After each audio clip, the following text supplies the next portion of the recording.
ばんは。帰ってきました。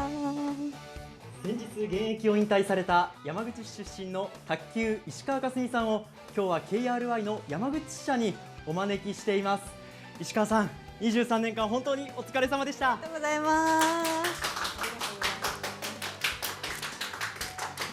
今日はこの後たっぷりとお話を伺います。よろしくお願いします。こんばんは。こんばんは。5月24日金曜日 KRY ニュースライブです。石川さん、本当に長い間お疲れ様でした。今日はよろしくお願いします。よろしくお願いします。よろしくお願いします。山口にお帰りなさい。ありがとうございます。帰ってこられて今どんな気持ちですか？はい、たくさんの方に温かいお言葉をいただいて、すごくありがたい気持ちでいっぱいです。久しぶりに帰ってこれて嬉しいです。あ、そうですか。という石川佳純さんにはこの後たっぷりとお話を伺っていきますが、石川佳純さん、改めまして23年間本当にお疲れ様でした。ありがとうございます。今日も朝からですね、表敬訪問などされてたと思いますけれども、はい、お疲れの方は大丈夫ですか？いえ、全然疲れてないです。たくさんの方に本当にメッセージをいただいて、すごくありがたい気持ちでいっぱいです。お久しぶりに山口に帰ってきたということですが、山口に降り立った時どんなことを感じられました？はい、やっぱり一番はほっとします。現役引退して初めて山口に帰ってきたんですけど、帰ってきたっていうすごくほっとした気持ちになれました。ではまずはですね、改めて山口県の皆さんに引退を決めたきっかけとその理由をお話しいただけますか？はい、そうですね。自分自身卓球を23年間7歳からやってきて、自分の中でやりきったと思える思うことができたので引退を決めました。はい、会見でも非常に晴れ晴れとした表情が印象的でしたが、その会見からですね、およそ1週間が経ちましたけれども、はい、周りからの反響であったりとか、石川さんの中で心境の変化っていうものはありますか？そうですね。引退を発表してからたくさんの方に自分が思っていた以上に温かいメッセージをいただいて、自分自身本当にありがたかったですし、そうですね。やっぱり笑顔で引退を迎えられて、また発表してから1ヶ月経った今もすごくやりきったとまた改めて思えるっていうのは本当にありがたいことだなと思っています。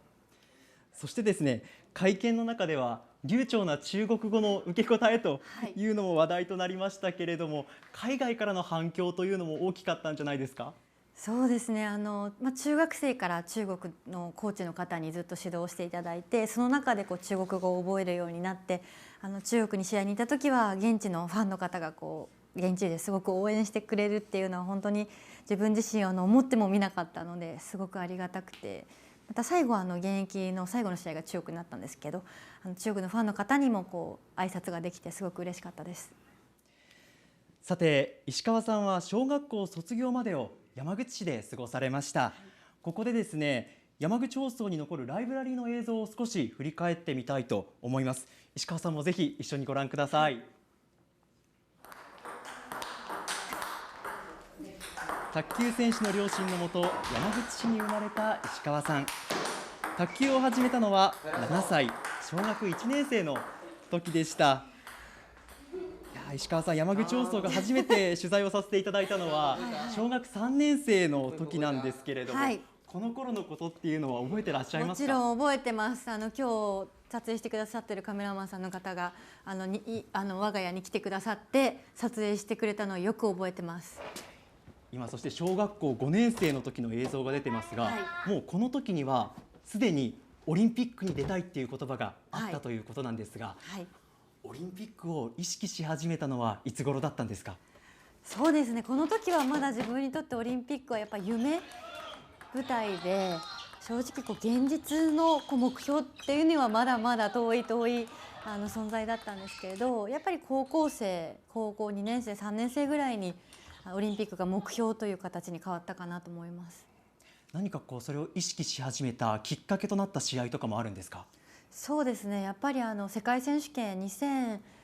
年の世界選手権でオリンピック出場枠っていうのが決まって、そこで自分自身絶対出たいと思ったきっかけがあったので、それが世界選手権だったので、そこから本当に目標に変わって努力を始めました。そして小学校卒業後、石川さんは山口を離れて大阪へと進学しました。史上最年少14歳で日本代表入り、17歳で全日本選手権を制し、迎えたオリンピック。ロンドン、リオ、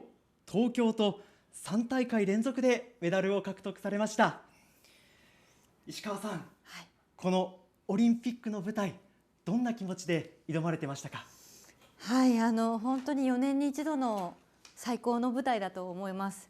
この舞台に立つために今まで頑張ってきたんだなと思う本当に最高の舞台でした。印象に残っている試合は特にありますか？たくさんありますね。やっぱりメダルを決めたこの試合っていうのはロンドンもリオも東京もすべて思い出深いですね。はい。本当に石川さんのプレー、そしてメダル獲得に山口県民は勇気と感動をもらいました。ありがとうございます。ありがとうございます。そして会見の中ではですね、東京までの5年間が大きく成長できた貴重な時間だったという言葉もありましたけれども、はい、その東京までの5年間の中でどんな心の動きがありましたか？そうですね、リオからの東京の間で最年長という形になって、今まで追う立場から追われる立場だったりとか、そういういろんな経験をさせてもらって自分自身すごく成長できたと思っているので、本当に最年少から最年長まで日本代表としてやることができてすごく誇りに思います。さて、本当に石川さんのことはですね、幼少期から山口放送たびたび取材をさせていただいていまして、もう石川さんの成長を見守ってきたような気持ちになっている山口県民も多いと思うんですけれども、山口の皆さんからの応援っていうのは石川さんにとってどんなものでしたか？はい、本当に温かく小さい頃から見守っていただいて応援していただいて、このパレードの時ロンドンが終わって商店街をパレードさせてもらった時だったりとか、もう本当にたくさんの方に来ていただいて声をかけてもらって嬉しかったですし、また山口でも一回T リーグっていう大会を山口で開催させてもらった時もたくさんの方が試合を見に来てくださってすごく嬉しかったです。もう本当にたくさんの人が集まってますね。はい、もう本当に私にとっても家なので、はい、こうして温かく応援していただいて本当にありがたいです。そしてですね、実は今回石川さんに生出演をしていただけるということで、はい、先日ある方にお話を伺ってきました。本当お綺麗にね、お綺麗にもあとこんなにご活躍されても。山口市の天使幼稚園に通っていた石川さんの担任、川村陽子さんと佐藤由香さんです。今も幼稚園で働くお二人にまずは当時の石川さんの印象を伺いました。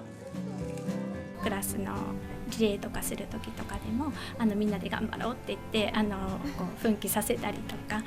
するような子だったな。一方の佐藤さんは初めて担任をしたのが石川さんのクラスだったそうなんですね。とても明るくって髪を2つにねくくってて先生って言って来てくれる女の子だった。私なんかいっぱいいっぱいだったんで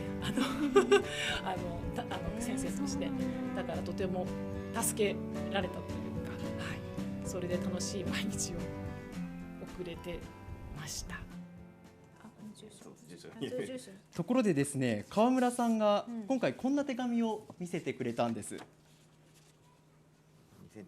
中学校に行かれたぐらいにお手紙を書いて、それからの返事だったと思います。中学1年生の石川さんが近況を綴った手紙なんですね。そこには世界選手権、そしてプロツアーの文字が。長い期間よく頑張られましたね。はい。手紙は今でも宝物だそうです。でも家族のものにはまだ見せたことがないかも。本当にお疲れ様でしたって言いたいです。山口は家ですって言われてたので気軽にまた山口にも帰ってきてほしいなって思いますし、天使幼稚園にも機会があれば足を運んで卓球に親しむ子が出てきたらいいなって思います。石川さん、はい、幼稚園の先生からのメッセージですが、聞いてみていかがですか？嬉しいです。本当にすっごくお世話になった先生方で大好きな先生方のね、本当にメッセージありがとうございます。嬉しいです。いう石川さんですが、スタジオからもお話を、伺わせていただきます。石川さん、はい、ラケットを置いて引退会見があって、例えばその翌日目覚めた後のこれまでのルーティーンですとか、目覚めが違うとか、現役時代と比べて何か変化ってあるんですか？そうですね、やっぱり朝起きた時に、もう練習行かなくていいんだって思うのがやっぱり一番変わったことだったりとか、常に休みの日でもやっぱり次の試合っていうのはずっと頭の中にあったんだなっていうのはやめて、なんかすごくよく感じるというか、っていう毎日を過ごしています。そういう変化なんですね。そしてスタジオの川野です。引退されると決まってお話をされるとき、たくさんのアスリートの同期がいらっしゃると思うんですね。お友達にしても、その同期からどんな言葉を他のアスリートの皆さんから声をかけてもらったのかなっていうのがちょっと気になりまして、いかがですか？そうですね、いろいろな競技のアスリートの方からメッセージもらったんですけど、長い間お疲れ様とか、本当によく頑張ったねっていうのをもらったりとかしました。すごく嬉しかったです。たくさんの方にね、愛されていると思うんですけれども、一歩ずつ勝ちに行くためにはただ強いだけじゃなくて、何かもう一つ踏み込むものってあると思うんですが、それは何だと思いますか？すいません、もう一度いいですか？ごめんなさい。夢を追いかける上で今とても頑張っている人たちってたくさんいると思うんですね。ただ強いだけじゃなくて、一歩勝つっていうことになった場合、プラス何が必要だと思いますか？そうですね、すごく難しいことだと思うんですけど、私がすごく最後大事にしてたのはやっぱり自分を信じること、自信を持つっていう言葉があると思うんですけど、それって多分自分を信じることっていう意味もあるのかなと思っていて、やっぱり勝負の舞台に立った時に最後自分をどれだけ信じて戦えるかなっていうのは自分自身すごく大切にしていました。トップアスリートならではの、お言葉だと思うんですが、ありがとうございました。では田中さん、続けてください。ではですね、石川さん、改めてですけれども、今後の活動についても教えていただけますか？そうですね、今47都道府県サンクスツアーっていう日本全国を回る卓球教室をさせていただいているので、あと、去年7カ所やって、あと40個残っているので、まずそれを完走したいなっていうふうに思いますし、卓球だったりスポーツの楽しさを今度はたくさんの方にまた違う形で伝えていけたらいいなっていうふうに思ってます。本当に楽しみにされている方がたくさんいらっしゃると思います。まだまだお話を伺いたいところなんですけれども、お時間も迫ってきました。最後にですね、もう一方メッセージを預かっていますのでご覧ください。誰？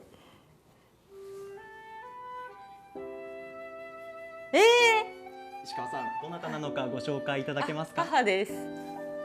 そうなんです。今回お母様にも現役引退に対する思いを伺ってきました。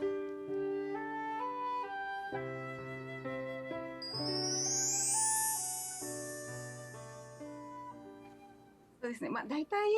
そろそろかなっていうのは私自身もなんか思っていましたので、そんなに驚くことはなく、逆にこれまでやってくれたっていうか、もういい、もう次の道にっていうふうに、思いました。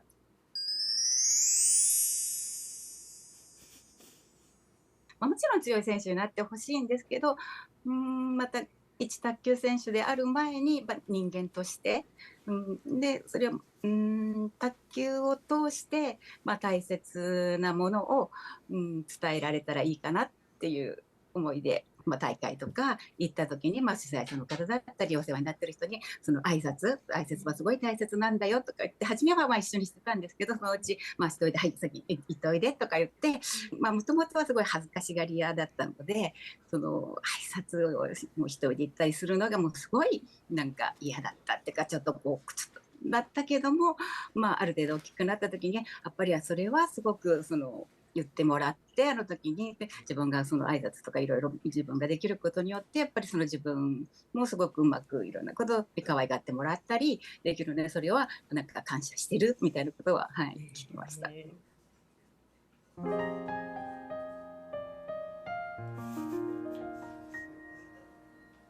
でもやっぱり今まで本当に卓球を中心でやりたいこと本当に勉強だったり、車で免許を取りに行くことすらやっぱりもう本当に時間がなかったので、なんか他の人が当たり前にやれてることもやれない、それだけ卓球に時間を費やしてたので、やっぱりその今までできなかったことをいろいろと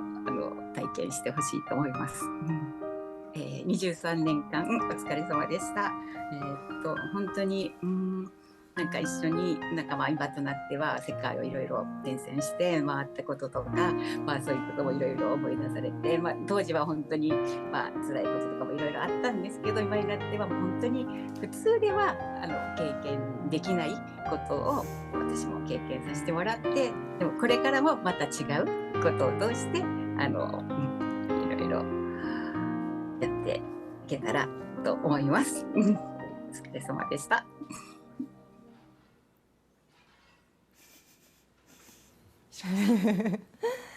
ありがとうございます。お母さんからのメッセージでした。はい、びっくりしました。いかがですか？そうですね、7歳の卓球始めた時からずっとサポートしてくれて、指導者、最初は指導者で、途中から母としていろいろ転戦した時もついてくれて、本当にサポートしてくれたので、すごくありがたかったです。はい。ぜひよかったらご家族の皆さんにもメッセージをお願いします。テレビ通してですか？いや本当に家族のサポートあって長く卓球を本当に楽しく続けることができて、心強い最大の応援団でした。ありがとうございます。はい、これからもよろしくお願いします。石川さん、今日は本当に長時間お付き合いいただきましてありがとうございました。最後にですね、山口県の皆さんに向けてメッセージを改めてお願いします。はい、山口県の皆さん、小さい頃からたくさんの応援本当にありがとうございました。こうして23年間やりきったと思える日を迎えられてすごく幸せに思います。これからも山口にたくさん帰ってきて